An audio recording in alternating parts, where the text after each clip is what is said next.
Maths preparation గురించి స్ట్రెయిట్‌గా మాట్లాడాలి. చాలామంది మ్యాథ్స్‌లో ఎక్కువ టైం ఇన్వెస్ట్ చేస్తారు.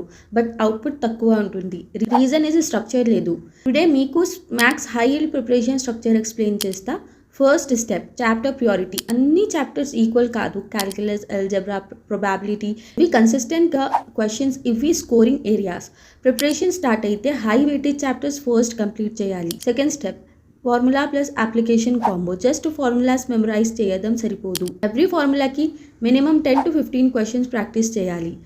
అప్పుడు ఎగ్జామ్ ప్యాటర్న్ మైండ్లో సెట్ అవుతుంది.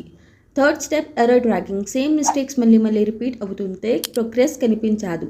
స్మాల్ మిస్టేక్ నోట్బుక్ మెయింటైన్ చేయండి. వీక్లీ వన్స్ రివ్యూ చేసిన అక్యురసీ చాలా ఇంప్రూవ్ అవుతుంది. Fourth step timed practice. Practice అంటే స్లోగా సాల్వ్ చేయడం కాదు. టైమర్ పెట్టుకొని క్వశ్చన్ అప్రోచ్ స్పీడ్ బిల్డ్ చేయాలి. స్పీడ్ బిల్డ్ అయితే కాన్ఫిడెన్స్ ఆటోమేటిక్గా వస్తుంది. వన్ ఇంపార్టెంట్ రిమైండర్, మ్యాథ్స్లో ఇంప్రూవ్మెంట్ ఓవర్ నైట్ రాదు. బట్ కరెక్ట్ స్ట్రక్చర్ ఫాలో అయితే ప్రోగ్రెస్ షూర్గా ఉంటుంది. మ్యాథ్స్లో మీ బిగ్గెస్ట్ ప్రాబ్లం ఏంటి? Concept clarity, speed or silly mistakes? Comment చేయండి and I will give you the solution accordingly.